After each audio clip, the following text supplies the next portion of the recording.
Keep left panic ಆಗಬೇಡ. ಈ 2026 ಒಳಗೆ puncture ಆಗಿರೋ ಬಸ್ ಒಂದು ಅರ್ಧ ಕಿಲೋಮೀಟರ್ 1 ಕಿಲೋಮೀಟರ್ ನೀವು ನೋಡ್ಬೋದು. ಅದು ಗೊತ್ತಾಗುತ್ತೆ ಯಾಕಂದ್ರೆ ಟ್ಯಾಕ್ಟ್ರಿ ಹೊಡೆದು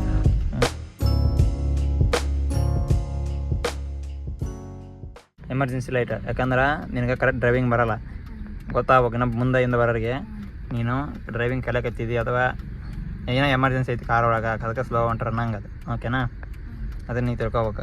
ಕರೆಕ್ಟ್ ನೀನು ಜಡ್ಜ್ಮೆಂಟ್ ನೋಡಿರಿ. ಇವತ್ತು 1ನೇ ಗೇರ್ ಒಳಗೆ ರೋಡ್ ಒಳಗೆ ಮೂವ್ ಮಾಡೋದು ಹೆಂಗಂತ ನೋಡ್ಕೊಳತ್ತಲ್ಲ. ಬಟ್ ಇನ್ನೂ ಜಡ್ಜ್ಮೆಂಟ್ ಏನು ಗೊತ್ತಾಗಂಗಿಲ್ಲ. ಲೆಫ್ಟ್ ಸೈಡು ಜಡ್ಜ್ಮೆಂಟ್ ರೋಣೆ ಹೊಂಟದ ಅಥವಾ ನೆಲದಾಗ ಹೊಂಟದ ಒಂಚೂರು ಗೊತ್ತಾಗ್ತಿಲ್ಲ ಅವ್ರಿಗೆ. ಇನ್ನು ತಿಳ್ಕೊಬೇಕಪ್ಪ ಅಂತಂದ್ರೆ ಇನ್ನೊಂದು ವಾರ ಇಂದ ಬಂದು ಹೊಡೆದ್ರೆ ಕರೆಕ್ಟಾಗಿ ಗೊತ್ತಾಗ. ಈ 2026 ಒಳಗೆ ನಾನು ಒಂದು 2 ಸ್ಕಿಲ್ಸ್ ಆದ್ರೆ ಕಲಿಬೇಕಂತಂದು ಅನ್ಕೊಂಡಿದ್ದೆ.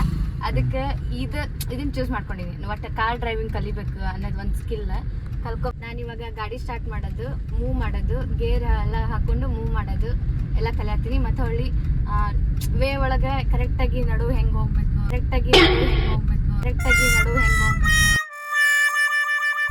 ಕ್ಲಚ್, ಎಕ್ಸಿಲೇಟ್ರ್, ಬ್ರೇಕ್ ಅದೆಲ್ಲ ಯೂಸ್ ಮಾಡತ್ತೀನಿ. ಇದು ಸೆಕೆಂಡ್ ಡೇ. ಇನ್ನು ಕಲಿಯೋದು ಭಾಳ ಐತಿ.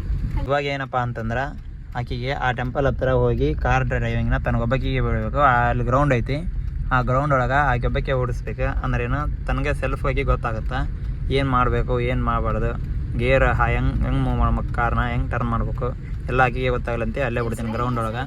ಸೆಕೆಂಡ್ ಡೇ ಕಾರ್ ಕಲಿಯೋಕ್ಕಂತ ಸೆಕೆಂಡ್ ಡೇ ಇಲ್ಲಿಗೆ ಬಂದಿದ್ದೀನಿ. ನಿನ್ನೆ ಜಸ್ಟ್ ಕುಂದ್ರಕ ಹೆದರ್ತಿದ್ದೆ ನಾನು. ಇವತ್ತಾಗಲೇ ಕುಂತು ಈ ರೋಡ್ ಒಳಗನ ಅಲ್ಲಿಂದ ಹತ್ತತ್ರ ಒಂದು ಅರ್ಧ ಕಿಲೋಮೀಟ್ರ್ 1 ಕಿಲೋಮೀಟ್ರ್ ಡ್ರೈವ್ ಮಾಡ್ಕೊಂಬಂದಿನಿ.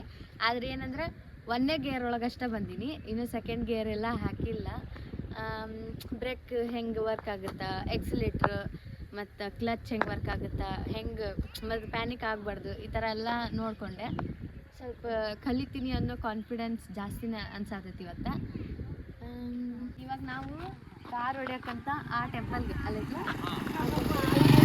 ಹೋಗ್ಬೇಕು ಅಂದ್ಕೊಂಡಿದ್ವಿ. ಬಟ್ ಅಲ್ಲೆಲ್ಲ ಎಲ್ಲ ಬೆಳೆದ್ಬಿಟ್ಟೈತಲ್ಲ, ಕಾರ್ಗೆ ಕೆಳಗೆಲ್ಲ ಟಚ್ ಆಗುತ್ತಾ ಅಂತಂದು ಬೇಡ ಅಂತಂದು ಆ ಜಾಗ ಸ್ಕಿಪ್ ಮಾಡಿ ಬೇರೆ ಕಡೆ ಎಲ್ಲಾದರೂ ಹೋಗ್ಬೇಕು ಅಂದ್ಕೊಂಡಿದ್ವಿ. ಆದರೆ ಈ ಸನ್ಸೆಟ್ನೂ ಆಗಕ್ಕೆ ಕೂತು ಈ ನಮ್ಮ ಮತ್ತೆ ಕತ್ಲಾಗುತ್ತಾ ನೋಡೋಣ, ಮತ್ತು ನಾಳೆಗೆ ಏನಾದರೂ ಟ್ರೈ ಮಾಡೋಣ ಅಂತ ಸುಮ್ಮನೆ.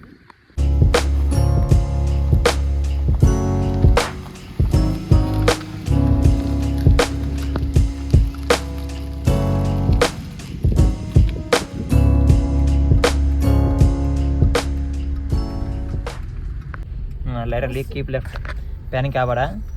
ಬಸ್ ಬಂದೈತಿ, ಇತ್ತ ಸ್ಲೋ ಇತ್ತವ. ಕ್ಲಚ್ ಇಡು, ಬ್ರೇಕ್ ಇಡಿ, ಕ್ಲಚ್ ಇಡು, ಬ್ರೇಕ್ ಇಡಿ.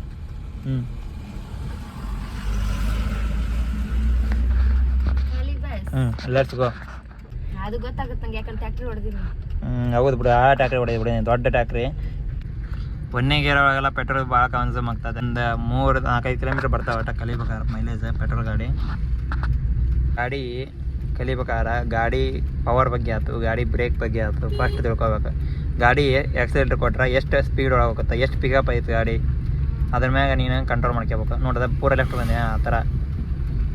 ಈಗ ನೀನು RPM ಎಷ್ಟು 3,000 ಹತ್ತಿರ ಹೋಗ್ತದೆ. ಪೆಟ್ರೋಲ್ ಫುಲ್ ಕನ್ಸ್ಯೂಮ್ ಆಗುತ್ತೆ. ಅದಕ್ಕೆ ಅದಕ್ಕೆ ಏನಂತೈತಿ ರೆಕಮೆಂಡ್ ಮಾಡಕತ್ತಲ್ಲ ಅಲ್ಲಿ ಗೇರ್ ಹಾಕಂತಂದು 2ನೇ ಗೇರ್. ಹೌದಾ, ಅದು ತೋರ್ಸಕತ್ತಿಲ್ಲ. ಬಟ್ ಆಲ್ಮೋಸ್ಟ್ ಸ್ವಲ್ಪ ರೈಟ್ ಗಿಡ RPM ರೈಸ್ ಮಾಡ್ಬೇಡ. ಕ್ಲಚ್ ಹಿಡಿ ಪೂರ. ಈಗ ಕ್ಲಚ್ ಇರೋದು, ಬ್ರೇಕ್ ಹಿಡಿಬೇಡ, ಗೇರ್ ಹಿಂಗೆ ಅದ ಹಿಂಗೆ ತಗೋರಿ, ಹಿಂಗೆ ಹಾಕ್ಬೇಕು. ಲೈಟಾಗಿ ಕ್ಲಚ್ ಬಿಡ್ಕೊಂಡು ಆಕ್ಸಿಲೇಟರ್ ಕೊಡು. ಸೆಕೆಂಡ್ ಗೇರ್ ಒಳಗೆ ಅಷ್ಟು ಪವರ್ ಫೀಲ್ ಆಗೋಲ್ಲ, ಹೌದಿಲ್ಲ, ಪಿಕಪ್ ಸ್ಲೋ ಇರುತ್ತೆ. ಬಟ್ ಆದ್ರೆ ನೀನು RPM ರೈಸ್ ಇದ್ದಾಗ ಹಿಂಗೇನಾಗಲ್ಲ, ಹೋಗು ಸ್ಲೋ ಹೋಗು.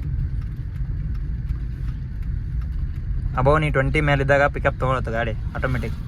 ಸೆಕೆಂಡ್ ಗೇರ್ ಒಳಗೆ ನೀವು 1ನೇ ಗೇರ್ ಒಳಗೆ ನೀನೇನು ಮಾಡಿದಿ, ಬಿಲೋ 10 ಬಂದು ಆಯ್ತು. ಸೆಕೆಂಡ್ ಗೇರ್ ಶಿಫ್ಟ್ ಮಾಡೋದ್ನಾಗ ಅಷ್ಟು ಟೈಮ್ ಕೊಡಬಾರ್ದು. 20+ ರೀಚ್ ಆತಂದ್ರೆ ಅರ್ಧ ಗೇರ್ ಸೆಕೆಂಡ್ ಗೇರ್ ಹಾಕಿ ಬಿಡ್ಬೇಕು.